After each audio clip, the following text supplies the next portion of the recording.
What's up, my radical squad? My name is DelmarshaeWalker. Welcome back to my channel, and I hope everyone is having a great day today. I did a video that I want to kind of piggyback on. I was speaking about Africa and how they're kind of coming together with China, and China's doing a lot of infrastructure over on the continent of Africa. And I wanted to kind of speak about the debt trap. It was one video I came across. I think I posted that along with that video, but I want to kind of talk about that for a moment. I want to first play that video and then I will come back. Let's start with the 760-kilometer Addis Ababa-Djibouti Railway, which connects the capitals of Ethiopia and Djibouti. France was the first country to build a railway between these two countries and did so over 100 years ago. However, the railway had already ceased operation for over 10 years before China came in to rebuild it. Completed in 2016, the new railway has quickly become one of the most important infrastructure projects in the Horn of Africa region, and according to this article from the Ethiopian Monitor, has increased its contribution to Ethiopia's import and export trade by 15%, recording revenues of $47 million in the first 6 months of its most recent fiscal year. Earlier, I mentioned China has constructed over 1,000 bridges in Africa. One of the most impressive is the Maputo-Katembe Bridge in Mozambique, the longest suspension bridge in Africa, spanning over 3,000 meters. The vision to create this bridge started in 1989, when the World Bank produced an urbanization plan for Maputo, the capital city of Mozambique. The project was held off until 2008, when Portugal expressed interest in funding this project. However, the 2008 global financial crisis ultimately led to Portugal withdrawing from the project and opening the pathway for China to finally deliver this much-needed bridge. China broke ground in 2014 and completed the bridge in 2018 for a cost of $726 million, immediately helping the 2.5 million residents who live in the immediate vicinity of the bridge. Now, I want to be completely transparent about China's Belt and Road Initiative and make sure that everyone understands that not every project has been a financial success. China has invested in over 1,300 projects across 149 countries around the world. It's inevitable that some projects will underperform or even fail, but China's BRI investments are like a diversified stock portfolio. Some stocks will outperform, some will underperform, and others will be just average. But since you hold a diversified portfolio, the result should be an overall increase in net worth. This is exactly what China is trying to do with the Belt and Road: build infrastructure projects to increase trade with China in the long term. One of the projects I would like to highlight is the Standard Gauge Railway in Kenya, connecting the port city of Mombasa to the capital city of Nairobi. Completed at a cost of $3.6 billion, this is Kenya's most expensive infrastructure project, and 90% of the railway was funded by loans from China's government. Initially, the project started off with great success. Railway construction saw over 30,000 new jobs created for Kenyan locals, and in the first year of operation, over 5.4 million passengers used the railway. However, despite improving transportation efficiency and reducing travel time and costs, the project has failed to become profitable, leaving the Kenyan government with a significant amount of debt to repay. Critics will argue this railway is being used by China to force Kenya into a debt trap, but these fears are baseless, as throughout the 10-year history of China's Belt and Road Initiative, China has never seized a single asset from a country who defaulted on a loan. For Kenya, building this railway was a needed investment. The only way for a nation to rise from poverty and enter the middle class is by expanding its infrastructure and creating more job opportunities for its local population. China itself has spent hundreds of billions constructing the world's longest and most connected high-speed railway inside of China. Many of these lines have also failed to turn a profit, but they represent an investment in the future. China was able to rise from one of the top 10 poorest countries in the world some 50 years ago to now being the world's second largest economy. One can only hope that Africa and its 54 nations can follow in the footsteps of China and achieve some of the economic prosperity and ultimately have a better quality of life. Learning now, China's spy balloon was able to collect and transmit intel from sensitive military sites. Bradley, how alarming is that? It's not good. We could have shot down the balloon up in Alaska when it was first detected. That would have prevented much of this signals intelligence gathering that it did do. At the time, the Pentagon was saying it was mitigating or blocking most of the value. The more we learn and the more it seems that they didn't mitigate as much as we would have liked, and that there was some value for China. We don't know how much, but I think we need to be better prepared next time to down these balloons as soon as they enter our airspace. So along those lines, the Pentagon called this intelligence gathering limited, but if China did not stand to gain in terms of major intelligence gathering, why, Bradley, send the balloon at all, and how big of a deal is this really? It's a great question. It's something that many of us have been talking about.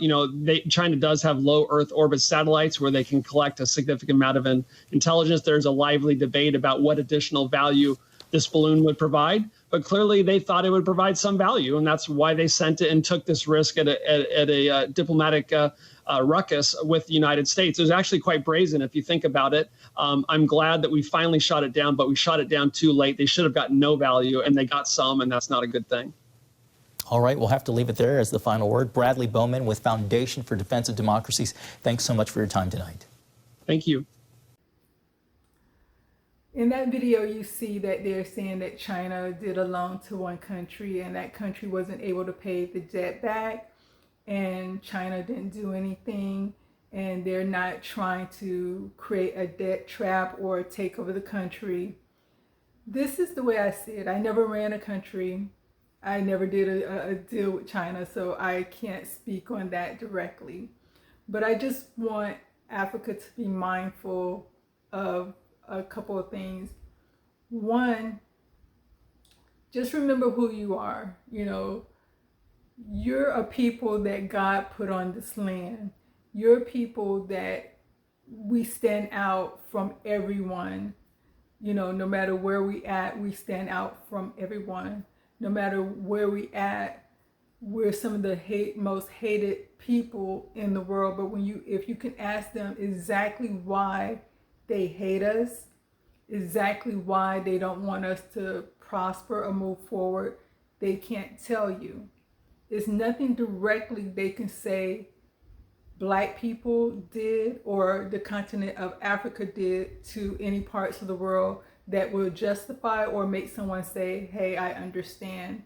Even when you looked at other countries who did atrocious things to people, they don't hate that country. They hate the leader, they hate the dictator, they hate the person, but they don't hate the people and they don't hate the country. But Africa, like I said, there's nothing that they can say we did, because if you think about it, they came over to Africa and took the people, took the land, took the resources, and even took knowledge and denied that we was even smart enough to have thought. So just remember that, and don't let anyone, any country, regardless of the country, regardless of the nation, don't let anyone pull y'all apart. Y'all are brothers and sisters. Y'all might be, y'all are different tribes, y'all are different languages, different cultures, but y'all are on one continent, so y'all need to work together, and don't let anyone come and just take, and the continent of Africa not benefit from it. I want Africa to win. In the Bible, they show Jesus, I can't even say the word, but they show from the first person, Adam, all the way up to Jesus. When you read the parts of the Bible that all those begot, this person begot this person, it's a reason why God wants you to see the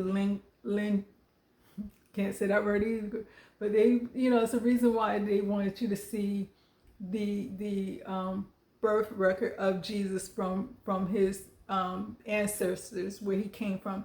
It's the reason why God put that in the Bible. He could have left that out, but he put that in the Bible because it's important to know where you come from. It's important to know your bloodline. It's important to know your history. Africa is where life started at. Africa is where God decided to put the Garden of Eden. Africa is the continent that God decided to put all the gold, all the resources, all the natural resources. And that's the place where God decided to put us, Black people, Africans. But everyone else want to come and take the resources, but don't want Africa to benefit from it. So any deal you do, regardless of who it is, regardless if it's America, Russia, China, or whoever, be mindful and make sure that deal is benefiting you more than it's benefiting them, because they need what you have more than what they need what you have more than what you have. Excuse me. They need what you have more than you need what they have. Because even if you think about it, just say China make all these loans and someone defaults on the loan and they don't do anything. they still got access to the land. That's where the resources at. Whether you pay them back or not, they're getting what they want, and that's the resources, that's the access to the land. Because if it was just about helping build infrastructure just to benefit Africa, why didn't they do that with, why didn't they go help Haiti? Even before all this right here came about, why didn't they say, okay, we're going to go and help Haiti build their infrastructure? They went to, in Jamaica, they're willing to help Jamaica and put hotels in Jamaica. So why didn't they do that with Haiti? Why didn't they say, okay, we're going to go over there, help them build their infrastructure, put hotels up to make them an independent nation so they could have something, build trees, build roadways, plant trees, build roadways and stuff like that. They're making strategic moves that's going to benefit China in the end. If you look at the way China is moving, if you would look at the way EU is moving, if you look at the way America is moving, all these countries are moving to benefit themselves. I don't care how much it looked like they're benefiting other nations, they're making moves to benefit themselves. So if you're going to be a player in this game, you're going to have to make moves that's going to benefit Africa as a whole. Y'all going to have to work together, and don't let anyone pull y'all apart, because that's what they're going to try to do. They're going to try to pit one nation, one country against another country. Don't allow that to happen. Because like I said, there's no love there. It's all about, because I did a video where I was talking about resources, how America, China, and other countries, they're running out of resources. They're running out of land. They're running out of food, different things like this. And sometimes what they do, they will hold on to what they have, the resources they have, and then go outsource other resources to ensure that they have what they need in order to continue to have their country functioning the way they want to function. Here it is, China done let out, a virus that done came out and went all over the world, but they still seen as a person of peace. They want to invade Taiwan, but they still seen as peacemakers. So like I said, I truly, truly, my heart pray for Africa, because, like I said, when I trace my heritage, it goes back to Africa. So even though I am an American, I have no shame of being an American. I am an American, that's all I know. But when I trace back my heritage, when I trace back my lineage, when I trace back where I come from, my start, it's in Africa. Africa is mother. Africa will always be the motherland. Even though I never set foot in Africa, Africa will always be the motherland. And I want nothing but the best for Africa. And I do want y'all to regain what y'all had and what was stolen. Every time people talk about the Bible, and they always talk about, you're going to get back what the devil stole. But they never think about it as a whole country. Look at everything that's been taken from Africa. Are they ever going to get back what the devil stole? Think about that. And so that's basically all I wanted to say. And I just wanted to leave you with that. Peace.